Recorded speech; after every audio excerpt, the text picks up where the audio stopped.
And let me repeat this point again for emphasis. We have taken our time to carefully study both approved judgments, one coming from the Crown Court of Southwark, England, and the other coming from the District Court of Columbia. And in summary, both approved judgments have to do with legal infractions by employees and agents of Airbus and nothing more. And we've given you that summary, of the said infractions. The first is that Airbus, as a private company, on their own accord, engaged intermediaries to help them sell military aircrafts to Ghana between the years 2009 to 2015. That has got nothing to do with the government of Ghana. Secondly, while the use of agents and business partners is common practice with multinational companies, the approved judgments held that Airbus failed to follow OECD rules in the appointment of their intermediaries. That, again, has got nothing to do with the government of Ghana. Number three, the approved judgments further found that payment by Airbus of success-based commission to their agents exceeded the agreed 5% commission, which was captured in the transaction agreement. That, again, has got nothing to do with the government of Ghana.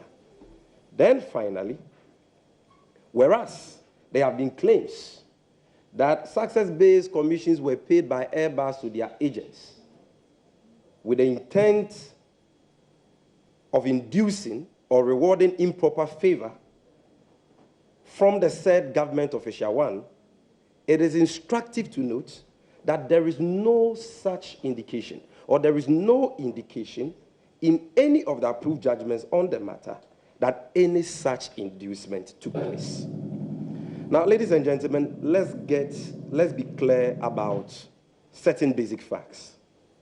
First, no ex-government official of Ghana is cited in any part of the approved judgments for receiving a bribe or demanding a bribe or committing any criminal offense.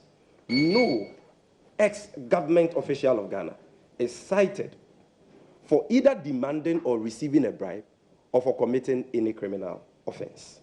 In fact, not even the named government official one is cited in the report or approved judgments for demanding or receiving a bribe or for committing any offense. This point becomes even clearer when juxtaposed with the facts narrated in the approved judgment of the Crown Court of Southwark with regard to countries like Malaysia, Indonesia, and Taiwan, where the UK SFO made findings on how bribes were actually disbursed to senior executives of airline companies. Maybe I should explain this. What we mean here is that if you take the same approved judgment, which deals with Airbus's activities, not only in Ghana, but in other countries like Indonesia, Malaysia, Taiwan, and so on, it was found by the UK Serious Fraud Office that in the case of Taiwan, Indonesia, and Malaysia, bribes were actually paid to senior executives of airline companies who dealt with Airbus. And all those findings were indicated in the UK SFO reports and the approved judgments. But in the case of Ghana, no such indication is given in either the UK SFO report or the approved judgments. We can state with a large degree of certainty that the UK SFO would have stated that bribes were paid to the said government official one if they had found so in their investigations. Instead, they carefully chose the words, quote, intended to induce, unquote, without more. And there is no indication that this intention was actualized. Therefore, to the extent that the said government official one is not cited for any offense in any of the approved judgments, his or her identity is completely immaterial. And let me repeat this. To the extent that the said government official one is not cited for any offense in any of the approved judgments, his or her identity is completely immaterial. Second, there is no finding in any of the approved judgments that Ghana lost any money through the said transactions. No such finding is contained in any of the approved judgments. The fact is, the government of Ghana paid fair commercial value for the aircraft and was not in any way shortchanged. Indeed, the Ghana Air Force conducted its own independent technical and financial evaluation of the transactions in line with best practices in the military. Third, there is no finding in any of the approved judgments that the transactions and the processes leading to same violated any law. In fact, the first transaction under which success-based commission was paid by Airbus to their intermediaries, adhered to the public procurement law, and received the legal opinion of the then Attorney General and Minister of Justice, Honorable Martin A.D.K. Amidu, before it was finally approved by the August House of Parliament. And we encourage you to get the parliamentary Hansard of that day, study it for yourself, and you will see that all these material facts were captured in the proceedings of Parliament leading to the approval of the transaction. It went through all the necessary procurement processes. The Central Tender Review Board of the Public Procurement Authority approved it. The Air Force conducted their own financial and technical evaluation. They did due diligence, submitted all those reports to the parliamentary subcommittee which considered the transaction. Same were presented to the plenary after, members of parliament debated the issue extensively. The transactions were approved by parliament. And so no law was violated, and Ghana did not lose any money as a result of these transactions. Additionally, there is no finding in any of the approved judgments that the government of Ghana or any government official engaged the services or paid any monies to any intermediary relative to the said transactions. Therefore, any infractions from the engagement and payment of intermediaries by Airbus SA are entirely its business. Distinguished friends from the media, it is clear from the foregoing that the whole Airbus case, like I've already indicated, is about legal infractions by employees and agents of Airbus SE and nothing more. Foreign companies who do business with Ghana have their own internal modus operandi. The nature of the infractions committed by Airbus SE, as contained in the approved judgments, are such that the government of Ghana at the time had no way of knowing of those infractions. So, ladies and gentlemen, the indecent haste with which Yabuabia Samoa of the NPP jumped to pass judgment on the NDC relative to this matter was pathetic and most reckless, to say the least. No serious-minded person would draw conclusions based on conjecture and willful misinterpretation of the approved judgment of the UK Crown Court and the District Court of Columbia. And so we treat with contempt his statements and those of other NPP Highlands who may have thought wrongly that this was an opportunity for political equalization. Yabuabia Samoa is a lawyer by profession, and he knows, per the training lawyers receive, that it is reckless and irresponsible for you to cast aspersions on the character of innocent people based on conjecture and speculations. No one was mentioned in that report to have engaged in any criminal offense. Not even the unnamed so-called government official one. And so to engage in the Nanabo, conspiracy theory he engaged in a couple of days ago is most shameful, coming from a lawyer. Ladies and gentlemen, the Airbus matter is nothing like the recent conclusively established corruption cases, such as the doling out of a whopping 136 million Ghana cedis, as equivalent to $24 million, for the private hotel project of the in-law of President Akufo-Addo, Dr. Nyantechi, the missing excavator scandals, the missing 400 tricycle scandals, just to mention a few. This Airbus matter is empty. It is a clear case of much ado about nothing, and it is nothing compared or nothing like recent conclusively established cases of corruption that I have outlined. The NPP should be reminded, ladies and gentlemen of the press, that multiple ambassadors from Western nations have in recent times publicly decried the alarming spate of corruption under President Akufo-Addo. Strangely, President Akufo-Addo only a few weeks ago shamelessly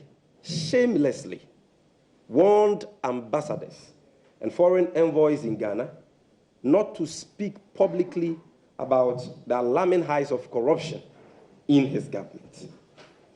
Whether it was the Mary Miscellaneous scandal in which President Akufo-Addo gave executive approval to a deal which had been bloated by an amount of $800 million, or the Boss scandal, where 5 million liters of contaminated fuel were illegally sold to unlicensed businesses and the proceeds misappropriated, or the PPA contracts for sales scandal, or the number 12 expose by ACE investigative journalist Anas Arimiyaw Anas, or the Australian visa fraud scandal, or the PDS scandal, through which Ghana lost a whopping $190 million.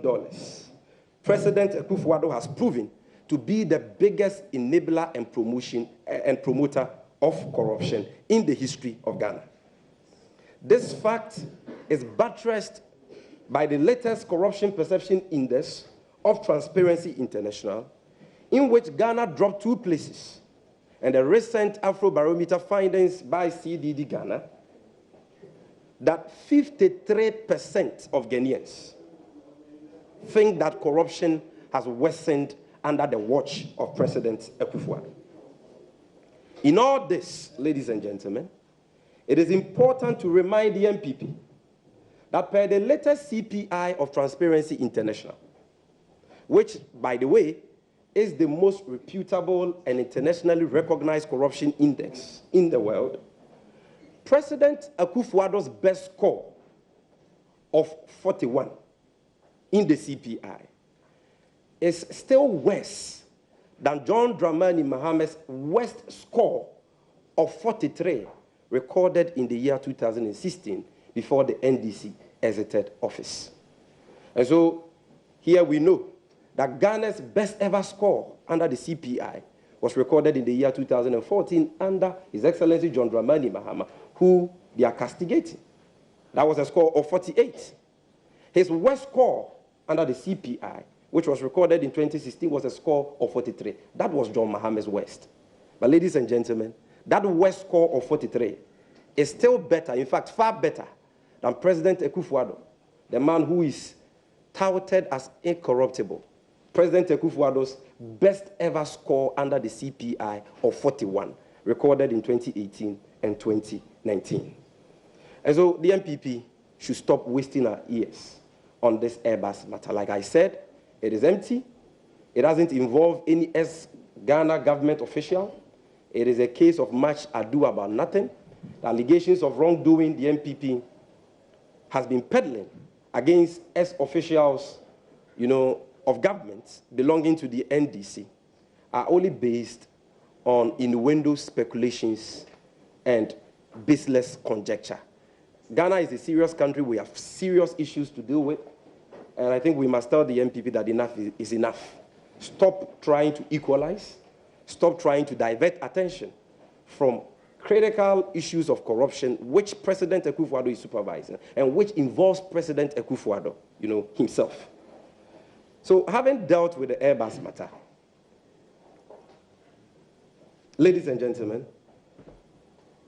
now let's look at the organized thievery and acts of corruption perpetrated by the Akufo-Addo government on the people of Ghana under the guise of fighting Galamsey. Friends from the media, in the past couple of days, the public discourse in our country has been dominated by a rather unimaginable tale of over 500 excavators seized from illegal mining sites, which have suddenly disappeared into thin air. As scandalous as we have thought the story of the missing 500 excavators was, the chilling and sordid revelations that have come to light since that scandal broke out go to confirm the massive rot that has characterized President Akufo-Addo's so-called fight against Galamsey in the last 3 years. You would recall that at the 4th edition of our Moment of Truth series, we decried how the fight against Galamsey was being undermined by top NPP and government officials and called for the complete overhaul of the Interministerial Committee Against Illegal Mining and other bodies, in the fight. Sadly, it has taken the recent case of the missing 500 excavators to awaken the nation to the reality of the concerns we raised back then. This week, we have been told of the arrest of a known kingpin embedded in the anti-Galamsey machinery of state, whose nefarious activities have long spelled doom for the fight against Galamsey. We are talking here about the vice chairman of the NPP in the central region, Mr. Horace Eko Ewisi, and 5 other companies who have taken advantage of the state's fight against Galamsey to expropriate seized equipment, including the 500 excavators, ounces of gold, thousands of weapons, and other possessions of illegal miners. Friends from the media, further evidence has now emerged that Mr. Horace Eko Ewisi, whom we have long called out as a known Galamsey kingpin, did not operate in a vacuum. In a video recording released on social media this week, the Minister of Environment, Science and Technology, Professor Frimpong Boateng, who doubles as the chairman of the Interministerial Committee Against Illegal Mining, is heard facilitating and promoting the Galamsey business of top NPP officials, such as the General Secretary of the NPP, Mr. John Boadu, the Ashanti Regional Chairman of the NPP, Bernard Ntwibu Esiako, a.k.a. Chairman Wuntubi, several others, ostensibly to generate money for the New Patriotic Party. This is how low this country has sunk as a result of the greed and selfishness of the ruling NPP and the corrupt Akufo-Addo government. But friends from the media, these jaw-breaking revelations, which are a testament of how corruption has assumed epidemic proportions under President Akufo-Addo, do not come to us as a surprise at all. We in the NDC have always known that beyond his usual flowery rhetoric, President Akufo-Addo has never been committed to the fight against illegal mining and corruption, for that matter. In fact, these later developments are a vindication of our long-held position that President Akufo-Addo's so-called fight against illegal mining is a ruse calculated to appropriate the illicit Galamsey trade for NPP and government officials. And let me repeat this. I am saying that the latest scandal, or the 500 missing excavators, is only a vindication of our long-held position that President Akufo-Addo's so-called fight against Galamsey is a ruse calculated to expropriate the illicit Galamsey trade for NPP and government officials. There was no fight from the onset. It was all a sham. It was all 419. It was all a ploy by the NPP and top government officials to take over the Galamsey business. And that is exactly what has happened.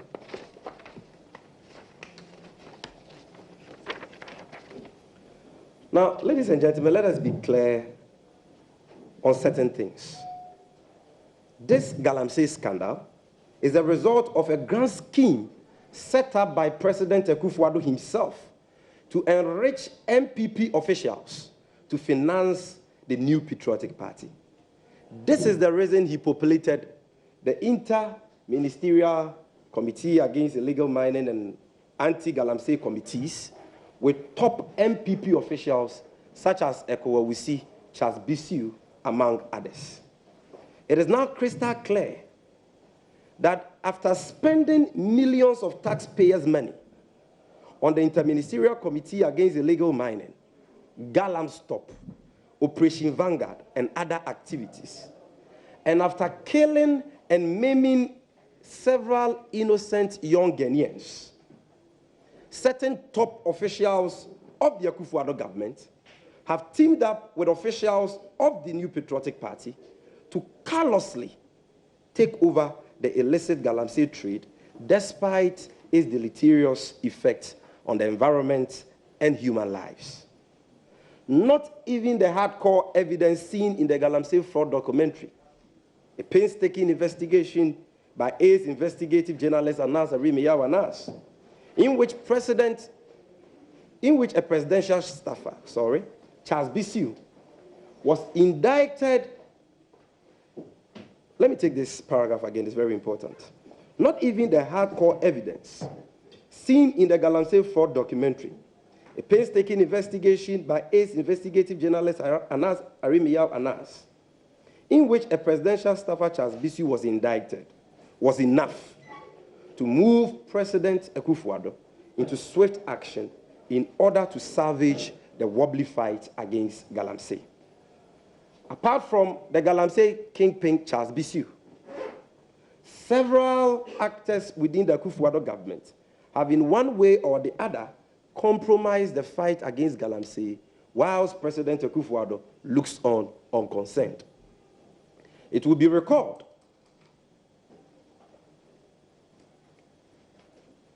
that sometime in 2018, the Minister of Local Government, Honorable Hejia Alima, stated publicly that some MMDCs of this government were actively engaged in Galamsey and indicated that she was going to publicly disclose their identities and sanction them. The NDC didn't say this. Sammy Gyamfi didn't say this. This was put out by the Minister for Local Government, Honorable Hejia Alima Mahama herself, that MMDCs of the Akufo-Addo government were engaged in Galamsey. She promised that she was going to name and shame and ensure that those MMDCs are brought to book. However, till date, we still don't know the identities of the said MMDCs the minister talked about and what President Akufo-Addo has done about that. Again, the former Minister for Lands and Natural Resources, Honorable Peter Amewu, also made a startling observation that members of Operation Vanguard had been compromised by illegal miners. Additionally, the Chief Executive Officer of the Forestry Commission, Mr. Kwadwo Owusu-Afriye, sometime last year, stated that certain higher-ups in this government were undermining the Galamsey fight and were actually aiding the return of illegal miners to our forest. All these pieces of evidence, ladies and gentlemen, pointed to the fact that the fight against illegal mining was heading in the wrong direction. Yet, President Akufo-Addo refused to bring the culprits to book, to serve as a deterrent to others. This is why we are where we are today. By failing to punish the likes of Charles Bissiou, the members of the Operation Vanguard team who were reported by the Minister for Lands and Natural Resources at the time as having been compromised by illegal miners. President Akufo-Addo emboldened more officials of the NPP and government to engage in Galamsey with brazen impunity. And the results of that is what we are seeing. Now the questions, ladies and gentlemen, we must ask ourselves are, what happens to the millions of taxpayers' money that has been wasted on this so-called fight against Galamsey in the last 3 years? Because we've been making budgetary allocation for Operation Vanguard, for the Interministerial Committee Against Illegal Mining, for Galamsey, and all these bodies. We've wasted millions of taxpayers' money on this so-called fight. It is very clear that the fight has failed because of the greed and selfishness of President Akufo-Addo and his cabal of family and friends. Now, what happens to the taxpayers' money which has been wasted? What can appease the blood of innocent Ghanaians who have lost their lives through this fraudulent fight against Galamsey, including Major Maxwell Mahama? May his soul rest in perfect peace. Again, how about legal small-scale miners whose excavators have been burned and livelihoods destroyed? What happens to them? Because President Akufo-Addo, when he assumed office, supposedly bought into the media, a campaign by a group of media men at the time against Galamsey, promised us that he was going to wage a brutal war against the menace. And because we all know the deleterious effect that Galamsey has for our water bodies, for water security and human lives, we all supported him. The media supported him. The chieftaincy institution supported him. Even the opposition supported him, at least to get this one thing done right. And through this fight, we allocated millions to the committee, like I've already indicated, Operation Vanguard and all that. And Operation Vanguard, Galamsey, and all these bodies went into, the Galamsey sites of illegal miners to clamp down on the activities, to protect the environment and all that. In the process, people were shot and killed. People died. Major Mahama died as a result of this. Excavators were burned. And some of the excavators which were burned belonged to not Galamseyers, but small-scale miners who were engaged in a legal enterprise. They had their license to engage in that. And yet, their livelihoods were destroyed. And some have never recovered and may never be able to recover until the day or until the end of this world. And so this is a monumental betrayal of the trust of Ghanaians, ladies and gentlemen. For our government, our president and his people, a president who told us that he has placed his presidency on the line and wouldn't mind losing the next election as a result of this Galamsey fight. We had faith in him. Our chiefs had faith in him. The media had faith in him. Only to be defrauded. Only for he and his people to turn around and engage in Galamsey with impunity, destroy our water bodies. Look at the River Brim. Look at the River Pra. Look at the River Ofensu today. Look at the color of these river bodies. They are as brown as chocolate. The turbidity levels have worsened. And we are not talking about ordinary Ghanaians engaging in this menace. No, we are talking about NPP top officials engaging in Galamsey with this impunity, not with Ghanaians, but with Chinese. I'm sure you have seen a video documentary by JoyNews in which the driver of John Boadu was caught somewhere in the Ankwaso Forest Reserve, destroying our forest cover, and doing Galamsey. When he was caught by the police, He tried to bribe them with an amount of 40,000 Ghana cedis. Thank God, we still have men of conscience in the Ghana Police Service who apprehended him and blew the lid. And clearly, that driver, that poor driver, cannot be the owner of that concession. That concession belongs to Mr. John Boadu. And we know of several of such concessions which belong to people like Wuntumi and several other top officials of the NPP. Their own people like Kennedy Akompre Japan has said so. When we talk about these things, it is seen as, oh, coming from the opposition, so it is politics as usual. Ladies and gentlemen, this is no longer about politics as usual. This is about our water bodies. This is about water security. In fact, there are reports that Ghana Water Company has started rationing water in some of these areas already. And there are reports that if care is not taken, in the next 10 years, Ghana would have to import potable water for us to get water to drink. Who are those doing this sacrilegious harm to this country? President Akufo-Addo. Because of greed. All the monies you have stolen were not enough for you. Through the Boss scandal, the Mary scandal, the PDS scandal, and all these scandals were not enough. Now you are selling excavators. You are stealing tricycles. You are engaging Galamsey. What kind of greed is this?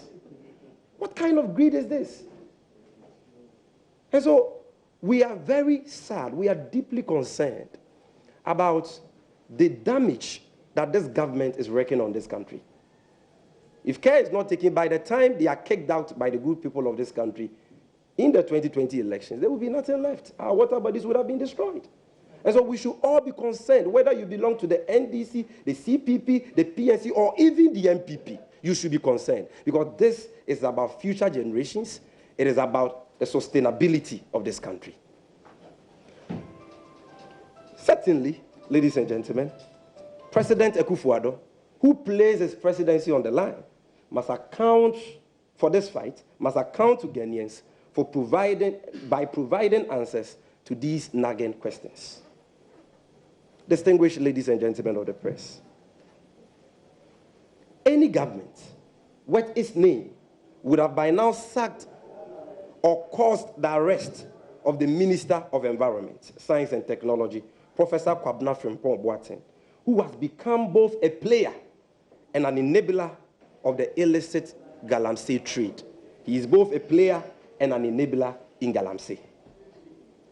It would be a complete waste of time for us to call for the dissolution of the Interministerial Committee Against Illegal Mining and all anti-Galamsey task force such as Operation Vanguard, Galamstop, and so on. Because as for this, our president, President Akufo-Addo, he sees no evil and hears no evil when it comes to thievery and corruption by his officials. But all those involved in the stealing of the 500 excavators and the stinking rot that has engulfed Akufo-Addo's fraudulent fight against Galamsey must know that the day of accountability and reckoning is fast approaching. God will never forgive them, and the good people of this country will never forgive them. It doesn't matter how long it takes, they will pay for their crimes under the government of His Excellency John Dramani Mahama. Thank you very much for coming. Sure. Let's see how many minutes I've been speaking. Please, let's kindly stay put and have the tree version before the question time. So I will do a very quick summary of... Do you have questions? I'll do it very quick, just 5 minutes each of today's press conference. Abusuafo a yɛahyia mu ha. Ɛnɛ yɛto yɛn nsa frɛ mu a ɛnyɛ bɔne. Ɛsɛm mmienu nti na yɛahyia wɔ ha. Deɛ di kan ɛyɛ Airbus.